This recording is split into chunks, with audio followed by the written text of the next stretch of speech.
निर्णय था और हम लोगों ने पहले ही उनको अधिकृत किया हुआ था। बैठक के माध्यम से सभी प्रमुख लोगों की राय थी कि अधिकृत रूप से मुख्यमंत्री जी घोषणा करेंगे जिसके नाम की वो प्रत्याशी होगा। तो माननीय मुख्यमंत्री जी की घोषणा हुई मेरे नाम की। तो सबसे पहले तो मुख्यमंत्री के प्रति आभार व्यक्त करता हूँ, तो उन्होंने मुझ जैसे व्यक्ति पर भरोसा किया और मेरा नाम आगे बढ़ाया गया। आज नामांकन हुआ है, कल नामांकन पत्रों की जांच होगी और उसके बाद आगे का प्रोसेस होगा। नहीं, अभी तक तो ये स्थिति दिख नहीं रही है, क्योंकि कल जो बैठक हुई थी उसमें इंडिया गठबंधन के सारे विधायक मौजूद थे और सारे दलों के नेता भी मौजूद थे और सबके साथ बैठकर ये चर्चा हुई है कि सब लोग मिलकर और जो इंडिया गठबंधन के 2 प्रत्याशी हम लोग हैं, दोनों को जिताने के लिए हम लोग एकजुट होकर काम करेंगे। तो मुझे नहीं लगता है कि फिलहाल ऐसी कोई स्थिति बनेगी, क्योंकि हम लोगों की अपेक्षा ये थी कि क्योंकि बाकी दूसरे किसी दल के पास पर्याप्त संख्या नहीं है तो शायद वो नामांकन नहीं करें लोग। लेकिन इस बीच में आज जैसी सूचना मिली है कि भारतीय जनता पार्टी, जिसके नेता अपने आप को विश्व की सबसे बड़ी पार्टी बताते हैं, उनके राष्ट्रीय अध्यक्ष 2 दिनों से राजधानी में बैठे हुए हैं, लेकिन 1000 प्रत्याशी की अधिकृत घोषणा नहीं कर पाए। और आज भारतीय जनता पार्टी के कुछ विधायक देखे गए नाथवानी जी के साथ। तो ये पर्दे के पीछे से जो खेल करना चाह रहे हैं लोग, वो शायद पॉसिबल नहीं हो पाएगा। जब तक गठबंधन एकजुट रहेगा तब तक उनकी कोई भी चाल सफल नहीं होगी, वो बुरी तरह से पराजित होंगे। लेकिन दिनों की स्थिति कुछ अलग रही है।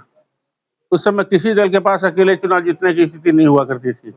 आज झारखंड मुक्ति मोर्चा एक ऐसी पार्टी है जिसके पास सरप्लस वोट है, तो वो हर एक को डैमेज नहीं कर सकते हैं। खासकर झारखंड मुक्ति मोर्चा के प्रत्याशी के बारे में तो उनको सोचना भी नहीं चाहिए कि कहीं से डैमेज कर पाएंगे, क्योंकि हमारे पास 6 अतिरिक्त विधायक हैं। एक राज्यसभा सदस्य जाने के लिए 28 मतों की आवश्यकता है और झारखंड मुक्ति मोर्चा के पास 34 मत है ऑलरेडी। हम लोग अपने विधायक को और किसी दूसरे के समर्थन में दे सकते हैं और ऐसा निर्णय लिया गया है कि हमारे विधायक जो है वो कांग्रेस के अधिकृत प्रत्याशी के रूप में भी सहयोग करेंगे। हुआ वो परिस्थिति अलग थी, आज परिस्थिति अलग है। आज गठबंधन के नेता माननीय हेमंत सोरेन जी हैं, जो राज्य के मुख्यमंत्री भी हैं और समय समय पर इन्होंने स्थापित किया है अपने आप को इस बात के लिए कि नेतृत्व हमारा कमजोर नहीं है बल्कि सशक्त है। बाकी अन्य दलों के नेताओं से बातचीत चल रही है, कल से लेकर लगातार उनकी बात हो रही है। कल बैठक में भी सारे लोग आए, आज भी सब लोग हैं और नामांकन में भी उपस्थित रहे हैं। कांग्रेस के नेता भी मौजूद रहे हैं मेरे नॉमिनेशन में और कांग्रेस के प्रत्याशी के नामांकन में भी माननीय मुख्यमंत्री जी स्वयं शामिल रहे हैं।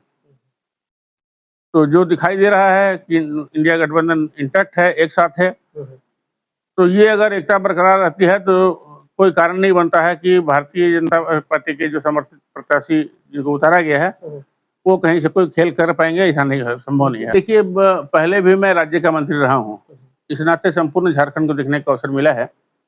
संपूर्ण झारखंड की जो समस्याएं हैं उनको जानने का अवसर मिला है। तो अब जब झारखंड के प्रतिनिधि के रूप में मैं राज्यसभा जाने वाला हूँ, तो उस स्थिति में झारखंड की जो भी समस्याएं होंगी उनका समाधान की दिशा में मेरा प्रयास पूरा होगा।